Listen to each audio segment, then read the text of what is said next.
Une fois qu'on a fait ça, je suis dans l'incapacité. Qu'est-ce qu'on vous demande de faire? Il va falloir que quelqu'un déclare qu'on est dans l'incapacité. Ça ne vient pas tout seul. Il y a quelqu'un qui va devoir dire « Je suis dans l'incapacité. Nous sommes dans l'incapacité. » Et la personne qui va dire va devoir identifier d'abord ce que j'appelle moi, le prix terminal. C'est-à-dire le prix terminal, ça va être quoi l'incapacité à appréhender? Quand est-ce qu'on va arriver et où on va arriver si on ne change pas quelque chose? On peut être en inconfort, il y a une cause, un prix quelconque, soit de tuyaux dans le service ou dans les personnes, etc. On n'est pas encore rendu au prix terminal. Ça peut mener au prix terminal. On peut arriver en incapacité. Donc, il faut déterminer le prix terminal, et une fois qu'on l'a fait, on doit dire maintenant qui est ce que j'appelle les trois champs. Juste pour préciser les choses. On va discuter de ça pendant 2 jours. Quand on a déterminé qu'il y a une crise, on a un champ partenarial. Et on l'a dit tout à l'heure, je pense que le ministre en a parlé, mon collègue en a parlé, il y a des partenaires dans la crise. C'est qui les partenaires? Il y a d'abord l'acteur principal.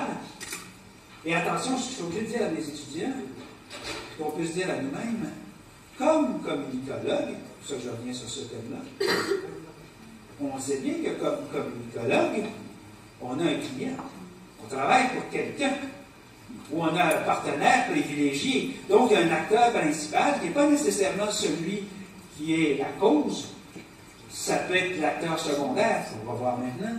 Mais l'acteur principal, pour moi, comme communicologue, c'est pas un jugement, c'est simplement, c'est à travers lui que je m'intéresse à la crise. Parce que c'est l'objet de ma recherche, parce que c'est mon client, parce que c'est mon patron. Okay? Donc, à ce moment-là, c'est important qu'on se dise qui est mon acteur principal et qu'on soit réaliste. On est engagé par quelqu'un ou on s'est engagé dans notre recherche auprès de quelqu'un. On n'est pas impartial. On n'est pas un Dieu, si ça existait, un Dieu qui se promène en quelque part. On est lié. Donc, il y a un acteur principal dans la crise. Deuxièmement, il y a un acteur secondaire, qui est l'intervenant dans cette, soit qui est la cause, soit qui est la victime de la crise. On verra tout à l'heure, on s'expliquera. Donc, il y a un acteur principal, il y a un acteur secondaire, le principal intervenant, mais il y a aussi plein de gens autour. Il y a des figurants qui tournent autour de ma crise. Il y a des figurants, des gens qui sont immédiatement touchés, et comme on disait tout à l'heure, la famille des victimes, les voisins qui peuvent éventuellement être touchés. Je peux avoir une explosion dans mon usine qui a tué 2 employés, c'est sûr que la famille est touchée, mais il y a aussi les voisins qui se disent « Ouais, bien là, l'explosion s'est restée à l'intérieur de l'usine, mais si demain il y en a une autre, est-ce que ça ne va pas exploser encore plus fort et nous endommager une maison, ou même nous mettre notre vie en péril? » Donc, il y a des figurants. Okay? Donc, il y a dans le champ partenarial, les partenaires de la crise, il faut bien, une fois qu'on a dit « je suis en crise », il faut que je dise « c'est qui mes partenaires ». Deuxièmement, il y a ce que j'appelle le champ communicationnel. Okay? On en a parlé tout à l'heure au niveau des risques, mais dans la crise, c'est la même chose. Qui va parler? Bon. Il y a d'abord celui qui dit, qui déclare « il y a une crise ». Ça peut être votre acteur principal, comme ça peut être l'acteur secondaire. S'il y a une explosion dans l'usine, ça peut être le syndicat des employés, même s'il n'y a pas eu de mort, il n'y a pas eu de décès. Le syndicat des employés déclare il y a une crise, on est dans l'incapacité de continuer à travailler, la vie de nos syndiqués est en danger. Il va y avoir donc un dit, il faut bien voir qui va faire le dit, qui va lancer le fait que c'est devenu une crise, qui annonce qu'on est une crise, et il va y avoir le contre-dit. Ce n'est pas nécessairement un contre-dit qui s'oppose au dit. Le contre-dit, c'est celui qui est en face et qui va répondre. Si c'est le dit, c'est par l'acteur principal, il faut donc s'attendre à ce que l'acteur secondaire contredise. Il peut tout simplement dire, oui, c'est vrai, on a une crise, c'est tout. Le mot contre, c'est dans le sens de en face. Il y a toujours 2 discours dans une crise. Toujours 2 discours. Le discours de celui qui dit, et celui qui contredit, qui va nuancer, etc. Puis, à travers ce champ communicationnel, il y a le non-dit et l'interdit. Le non-dit, c'est ce qu'on ne dit pas tout de suite. Par exemple, si on dit, prenons Tchernobyl. On a bien compris par la suite, au début, ça a été le dit, c'est des employés ont commis des erreurs, ils n'ont pas fermé la centrale à temps au moment où ça s'est mis à faire des choses pas correctes. Donc, c'est la faute des employés qui ne peuvent pas répondre parce qu'ils sont morts. Il y a eu un contredit qu'à un moment donné, des gens ont dit non, non, attention, c'est pas ça, les employés ne pouvaient pas faire autre chose. Puis, il y avait tout un non-dit sur la mauvaise installation et les mauvais traitements, mauvais entretiens de ces instruments. On n'a pas dit tout de suite, c'était un non-dit. On sait que ça allait sortir un jour. Vous, comme communicologue, qui observez ou qui travaillez pour l'acteur principal, vous devez savoir qu'il y a du non-dit. C'est important d'ailleurs que votre client vous le dise avant, même s'il dit « j'en parle pas tout de suite », que ce non-dit soit là parce que ça va finir par sortir, il vaut mieux le savoir. Et il y a l'interdit. L'interdit, quand je l'écris au tableau, là, si mon écran fonctionnait bien, j'avais l'interdit, ça serait inter, trait d'union dit. Mais c'est dans le sens de l'interdit. Il y a des choses qu'on ne peut pas dire. Je donnais comme exemple souvent aux étudiants, parce que je prends des exemples plus proches d'eux, un professeur est malade, c'est une crise, il ne peut pas donner son cours, il ne peut pas finir son cours, la session tombe. Il n'y a personne d'autre qui peut le remplacer pour donner ce cours-là, il est le seul à pouvoir le donner, et il vient d'être hospitalisé. Il y a plein de, peut-être de non-dits. On va dire que ce professeur a déjà visé l'administration, il avait déjà eu un examen médical qui avait prouvé qu'il n'était pas en santé, qu'il risquait de devoir être hospitalisé. Il y a de l'interdit aussi, c'est-à-dire qu'il y a des choses qu'on ne peut pas dire. Ce professeur-là, par exemple, bon, en fait, c'est pas vrai, il n'est pas vraiment malade, ou il y a le... Vous voyez, il y a des aides. Donc, dans un tableau de la crise, on est en crise. Qui a dit qu'on est en crise? Qui contredit? Dans le sens de donner la version d'en face, ça peut être la même chose, mais c'est en face.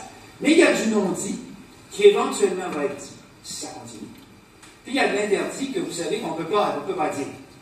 Mais on pense, dans une négociation syndicale, une crise, c'est une crise, l'entreprise ne peut plus fonctionner, les employés sont dehors.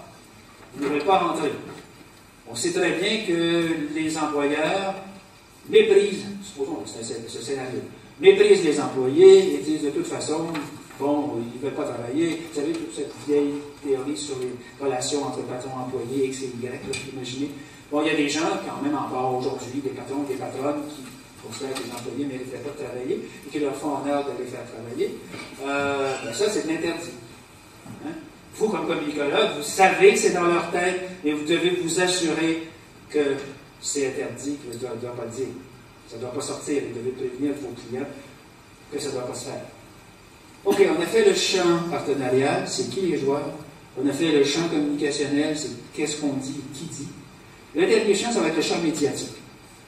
J'ai, dans mes présentations et dans ma façon de faire le scénario, j'ai ressorti le champ médiatique qui aurait pu être dans le champ communicationnel, mais si vous voulez, le champ communicationnel, c'est plus ce que disent les acteurs. Le champ médiatique, c'est est-ce que les médias ont réagi. Il y a tout un débat parmi chacun dans notre tête. Est-ce que la crise, c'est les médias qui la créent ou si elle était là avant? Est-ce que, par exemple, si aucun journal l'avait mentionné qu'il y avait eu une explosion dans l'usine, les gens ne l'auraient pas su. Et ce ne serait pas une crise. Si on dit qu'à un moment donné, il y a eu un problème avec un des produits, rappelez-vous, certains sont un peu jeunes, mais quand même, la question de chez Perrier, quand on avait découvert aux États-Unis certains produits métalliques, des résidus minuscules de produits métalliques dans l'eau Perrier. Perrier avait eu la sagesse au niveau de relations publiques de retirer les millions de bouteilles qu'il y avait à travers le monde pour un truc qu'on s'était rendu compte dans l'usine. Tout à coup, il y avait une des filières de production dans laquelle on avait trouvé une bouteille dans laquelle il y avait ces choses-là. Est-ce que c'est les médias qui se sont emparés de la nouvelle de cette petite bouteille sur laquelle il y avait eu problème, qui ont créé la crise, ou si la crise, elle était insérée dans l'action de l'entreprise qui avait ce problème-là? Donc, il y a comme une relation d'amour-haine entre nos gestionnaires qui nous engagent et les médias. Je résume ça dans un tableau où je dis les médias, ils font plusieurs choses. Ils rapportent. Ils rapportent. Alors, ce que j'appelle rapporte, vous allez voir, je fais un petit jeu de mots là-dessus, ils rapportent, ils donnent les deux côtés de la médaille, ils disent, ben oui, il y a eu telle chose, puis l'autre partie, mais ils ne prennent pas position. portent, là, dans ce cas-là, ils ne le rapportent pas, ils portent, là, ils sont porte-voix d'une des parties. Ils vont se faire les défenseurs. Dans la partie éditoriale, mais c'est aussi dans la partie rapportage, ils vont privilégier la position de l'acteur secondaire ou de l'acteur principal. Donc, ils deviennent porte-voix. Ils peuvent, et je continue les jeux de mots, ça aide à résumer les situations, ils peuvent soit importer ou exporter. Ce que j'entends par importer, c'est le journal qui tout à coup importe une nouvelle, pas une information, mais une nouvelle que personne ne connaissait.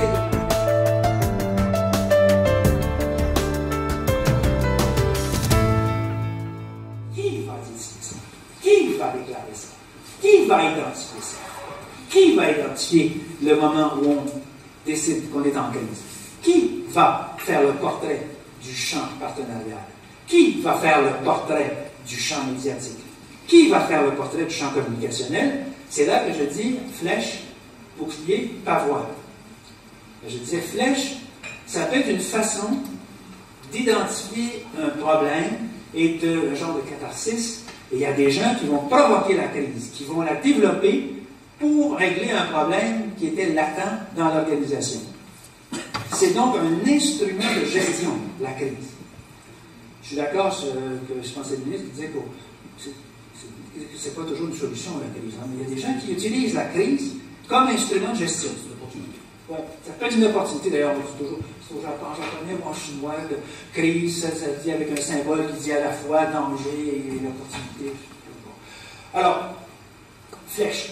Il y a des gens qui s'en servent pour atteindre une cible quelconque. Deux, et là, pour ça, j'ai gardé des analogies, toujours de trois, vous savez, je suis très trinomique. Alors, trois, le deuxième, c'est bouclier. Il y a des gens qui se servent de la crise pour protéger leurs ressources, leur au pouvoir, leur personnel. S'il y a une crise, on ne pourra pas congédier les gens. S'il y a une crise, on ne va pas réduire mon budget. S'il y a une crise dans mon domaine, on ne va pas me permettre, on va pas me toucher. Donc, je suis protégé. Si vous me renvoyez, si vous diminuez mon département, si vous coupez dans mes budgets, la crise, elle est là. Je suis là, je vous protège. Je suis le bouclier contre la crise appréhendée. Et troisièmement, ça peut être aussi un pavois, c'est-à-dire donc le fameux bouclier sur lequel on montait le chef, le nouveau chef. Soyons très réalistes. Hein, on dit dans un crime, il faut voir qui en profite. Dans la crise, il faut voir qui en profite. Si on déclare une crise, qui profite de la déclaration de la crise? Ça, c'est intéressant à regarder parce que dans plusieurs entreprises, les gestionnaires ont monté dans la hiérarchie de crise en crise.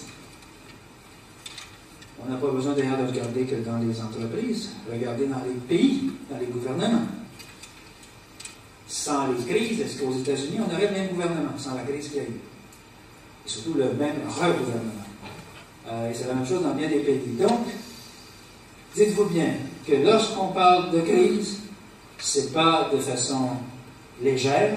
Il faut que ce soit vraiment identifié comme étant une incapacité appréhendée ou observée. Et deuxièmement, une fois qu'on l'a fait, on a l'obligation d'identifier les trois champs dont on a parlé. Et finalement, c'est qui fait ça et pourquoi. La crise, ça a les trois premières lettres du mot crime. Et très souvent, la crise et sa déclaration est un crime non pas de l'extérieur, mais de ceux qui se servent de cette crise pour atteindre un objectif politique. Voilà.